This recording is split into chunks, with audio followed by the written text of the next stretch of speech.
بسم اللہ الرحمن الرحیم۔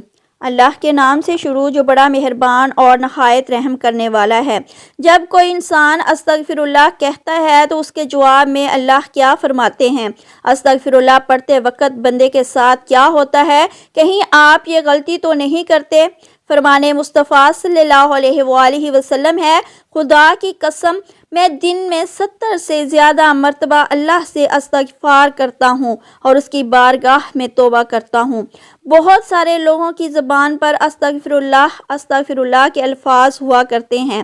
کوئی غلط بات ہوئی تو انہوں نے استغفر اللہ پڑھا تو لوگ استغفر اللہ کہنے کے عادی ہو جاتے ہیں۔ استغفر اللہ کا مطلب ہے اے اللہ تو ہمیں بخش دے۔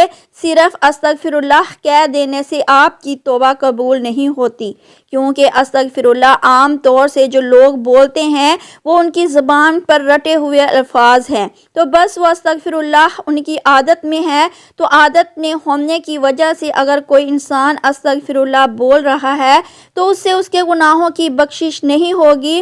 آپ صلی اللہ علیہ وآلہ وسلم نے فرمایا، گناہوں پہ شرمندہ ہونا توبہ ہے، اور جب کوئی انسان اللہ کی بارگاہ میں توبہ کرتا ہے تو اللہ تعالیٰ 7ویں آسمان سے پہلے آسمان پر آ کر ایک خاص نگاہ ڈالتا ہے، ایک توجہ فرماتا ہے اور بندے سے کہتا ہے، میرے بندے آؤ، میں کب سے تیرے انتظار میں تھا، لوٹ آؤ اپنے رب کی مرضی کی طرف، لوٹ آؤ اپنے رب کی مغفرت کی طرف۔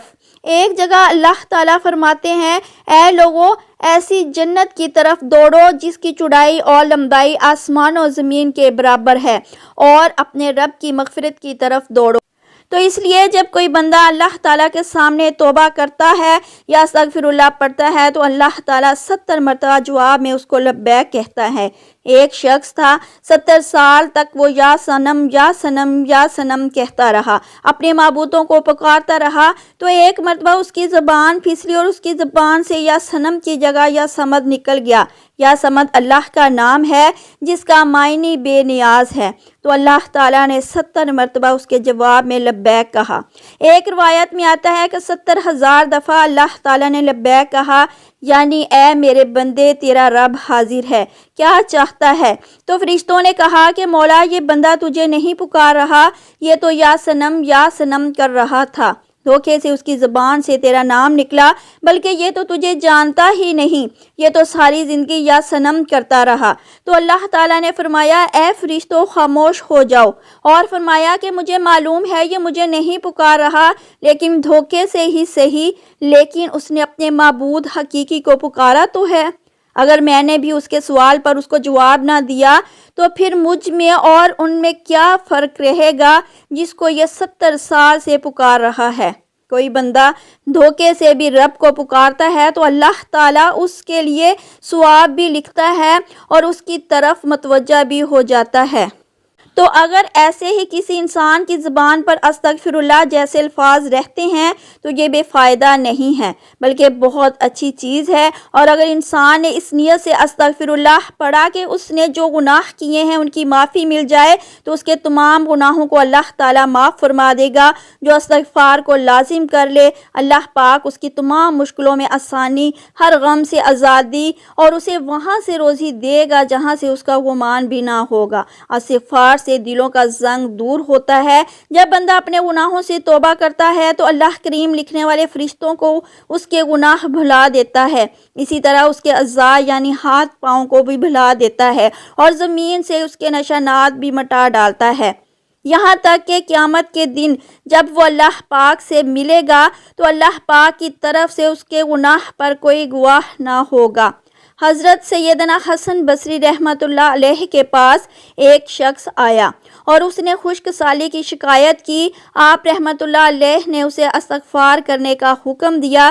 دوسرا شخص آیا، اس نے تنگ دستی کی شکایت کی تو اسے بھی یہی حکم فرمایا۔ پھر تیسرا شخص آیا، اس نے اولاد نہ ہونے کی شکایت کی تو اس سے بھی یہی فرمایا۔ پھر چوتھا شخص آیا، اس نے اپنی زمین کی پیداوار کم ہونے کی شکایت کی تو اس سے بھی یہی فرمایا۔ حضرت ربیع بن صبیر رحمۃ اللہ علیہ وہاں حاضر تھے۔ انہوں نے عرض کی، آپ کے پاس چند لوگ آئے اور انہوں نے مختلف حاجتیں پیش کی۔ آپ نے سب کو ہی ایک ہی جواب دیا کہ استغفار کرو۔ تو آپ رحمت اللہ علیہ نے ان کے سامنے یہ آیت پڑھی جن میں استغفار کو بارش، مال، اولاد اور بغات کے عطا ہونے کا سبب فرمایا گیا ہے۔ ترجمہ کنز ایمان۔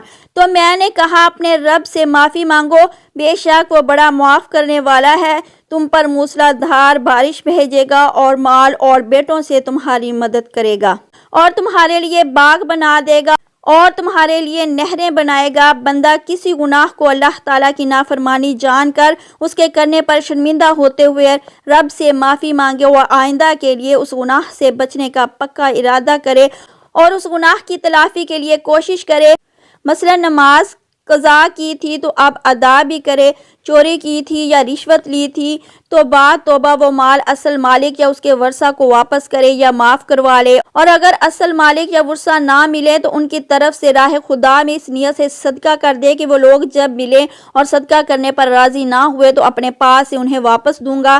توبہ و استغفار کی تمام تر اہمیت اور فضائل کے باوجود بعد بد نصیب نفس و شیطان کے بہکاوے میں آ کر توبہ و استغفار کرنے میں ٹال مٹول سے کام لیتے ہیں۔